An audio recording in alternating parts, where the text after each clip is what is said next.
The Wishing Bone and Other Poems by Stephen Mitchell, illustrated by Tom Pohrt. When I grow up, and I am wise, I'll know if needles shut their eyes, if shadows dance, if worms have knees, if bears say bless you when they sneeze.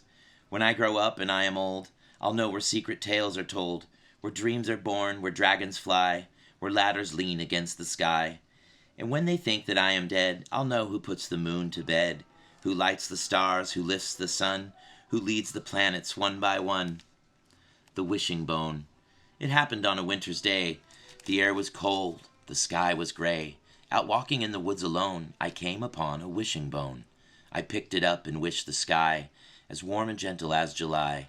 I wished sweet music in the air and flowers growing everywhere.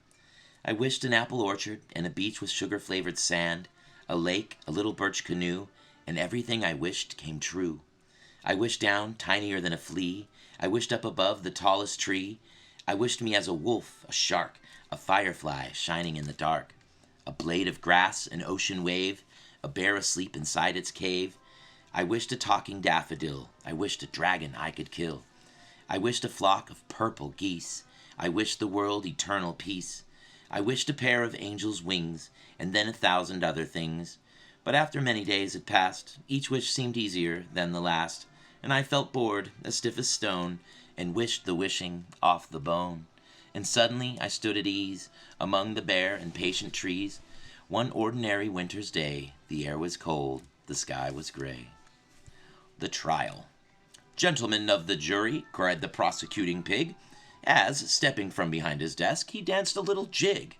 Sweat dripped beneath his woolen robes and trickled through his wig. The culprit's ears, his eeriness, his camouflage, his crime, all these I shall not talk about, I haven't got the time. The main point to remember is that he's a piece of slime.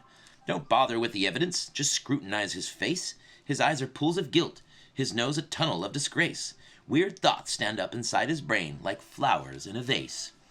The verdict must be very harsh with scoundrels of his ilk, for justice is as strong as steel, as elegant as silk. But I assure you mercy is a donut dipped in milk. The jury members, waking up, politely clapped their paws, though some seemed not to understand the gist of their applause. They'd totally lost track of who had disobeyed what laws, which documents had vanished from beneath the iron box, what money had the kangaroo embezzled from the fox, and who had bent the hour hands on 37 clocks. In front, as the presiding judge, there sat an ancient owl. Around his shoulders hung a pink and white designer towel. "Defense attorney, hurry up," he muttered with a scowl. "There's been a slight emergency, Your Honor," said the bear. "This morning I left all my notes stacked neatly on this chair, but after I returned from lunch, not one of them was there. I know my client's innocent. I can't remember why. You'll have to take my word for it. He couldn't hurt a fly. If only I would find my notes, the proof would make you cry. However, if you let him off, I'll have you all to tea. I'll serve you sweets that go beyond your sweetest fantasy, deliciouser than you could dream, and absolutely free. I'll serve you muffins, marzipan, and milkshakes for a start, then cookies, cream puffs, macaroons, 10 kinds of cherry tart, a 27-layer cake, whipped cream-covered heart, and last, vanilla ice cream topped with mocha almond fudge. You'll be so stuffed that it'll take 2 hours till you can budge." "Not guilty," cried the juryman. "Not guilty," cried the judge. At first the pig was furious, responding with a glare, but after his 5th apple pie and 21st eclair, he came to the conclusion that the verdict was quite fair. The White Rhinoceros. I took a number 7 bus to see the white rhinoceros. I rang the bell, he let me in, and said, "Hello, how have you been?" I told him all my hopes and fears. He looked at me and flicked his ears. I told him all my fears and hopes. He handed me 2 telescopes.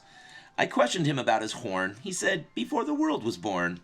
"But how," I asked him, "can that be?" He said, "And now it's time for tea." I left his house at 4:30. He chuckled as he shut the door. Perpetual number song. 1 is singing, and 2 is sad. 3 is beautiful, and 4 is bad. 5 is lazy, and 6 is late. 7 is fast enough to run past 8. 9 is shouting, it's time for 10. Take the 0 off and start again. The Sun and I. I met the sun out walking one day in Central Park. My pocket watch said 9 a.m., although the sky was dark. I stopped and tipped my hat to him and leaned upon my cane. I hope you are quite well, sir. It looks like it might rain. He stood there gazing down at me, since he was very tall, then said, For your politeness, I thank you. Not at all.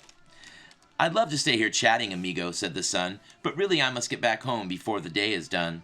He took a piece of Kleenex, it looked just like a cloud, and wiped his forehead. Adios, he said to me, then bowed, and walked away. A dog barked, a bird began to cry, and I was left there hat in hand beneath a starry sky. Questions. How many inches in a year? What makes a zero disappear? And which is older, there or here? And how long must circles spin around? What stars are in the lost and found? Why can't a mirror make a sound? What language is the letter Y? And who taught the hummingbird to fly? When are you dreaming? Where am I? The last of the purple tigers. She lived in deepest India, beside the River Jay. The most convenient airport was 1,200 miles away. To reach her, we would have to rent 4 camels in Bombay, then ride ahead to Bangalore and rent a large raccoon, a bear, a boar, 2 buffaloes, and a blue and white balloon. We left on January 1st and got there late in June. We didn't want to capture her. We wanted just to look. We read the buzz about her in the Total Tiger book. We brought 4 crates of gumdrops so we wouldn't need to cook. We knew she was the last one left of all the purple kind, the very rarest animal that you could ever find. Just 3 men had set eyes on her, and 2 of them were blind. But let me introduce our team. First, Mr. Milton Muggs. He'd made a fortune selling fish and oriental rugs, but was best known for his exhaustive catalog of bugs. Professor Mantovanity came second, straight from Rome, courageous, handsome, passionate, and shorter than a gnome. He always combed his ears because he had no hair to comb.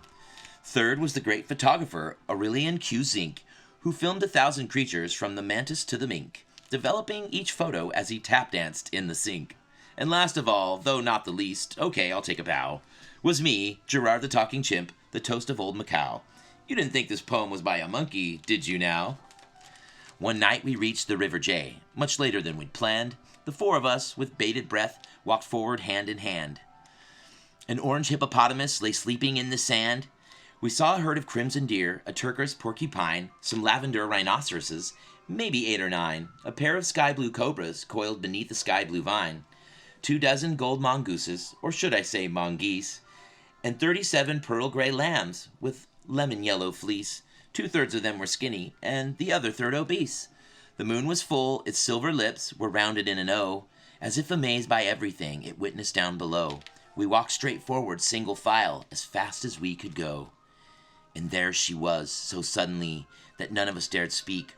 Her long, soft, black-striped purple fur, so beautiful, so chic, that our 4 hearts were in our mouths, and our 8 knees were weak. We stopped, we stared, we stammered out, hello, a dozen ways. My tongue felt limp as liverwurst, my mind was in a daze, as if it were a slice of bread spread thick with mayonnaise. Oh, tiger, tiger dear, I said, dear tiger burning bright. The words were from my favorite poem.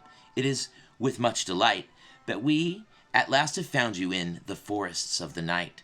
She raised a purple eyebrow, then her tail began to stir. That rumbling, grumbling noise, was it a growl or a purr? Would it be best to take our leave, or stay just where we were? All 4 of us were very scared, but I was scared the most. My hairs together stood up stiff, as if they'd seen a ghost.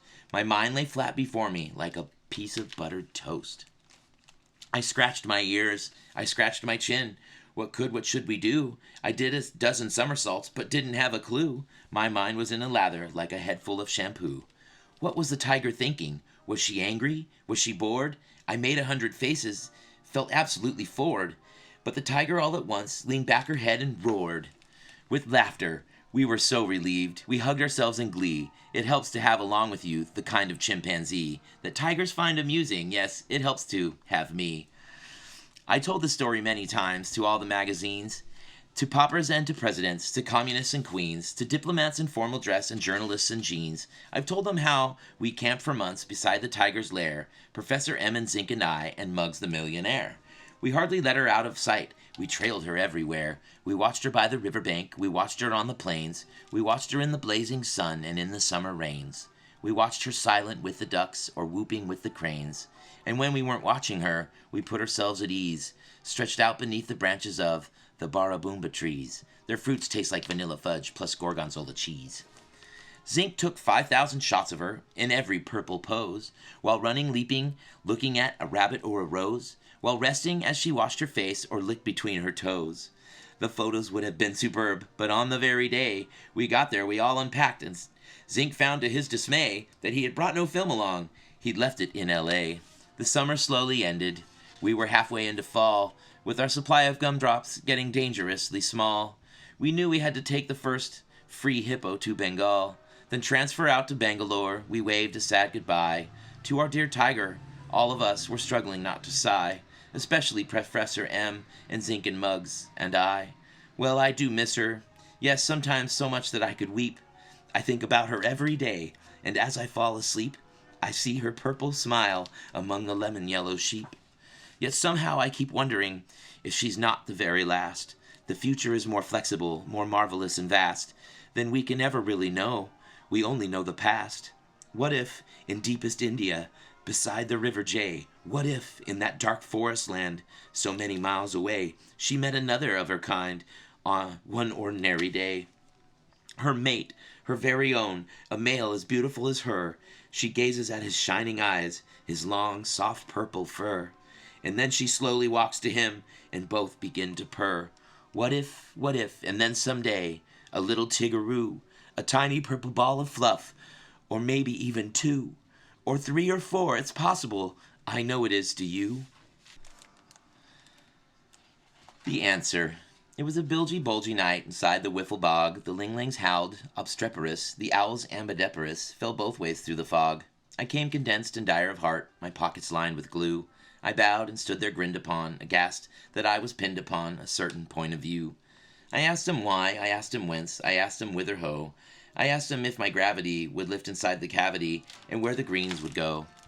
He sat up in his velvet chair, more silent than a sheep. Perhaps he was considering a way around my dithering. Perhaps he was asleep. I heard the owls go a-hooling past, the linglings drizzling drone. I heard the hippos trumpet sound, and Campbells with their crumpet sound, together or alone. "Wake up," I called, "salubrious sir. Wake up," he said. And straighter than a chalking stick, he grabbed his rubber walking stick and hit me on the head. A light went on inside my brain. "Aha!" I cried with glee. The world was bright and boisterous, and I, released, rejoisterous, felt rounder than a pea. And ever since that bulgy night, inside the wiffle bog, I live my days in clarity, my evenings in hilarity, as fragrant as a frog.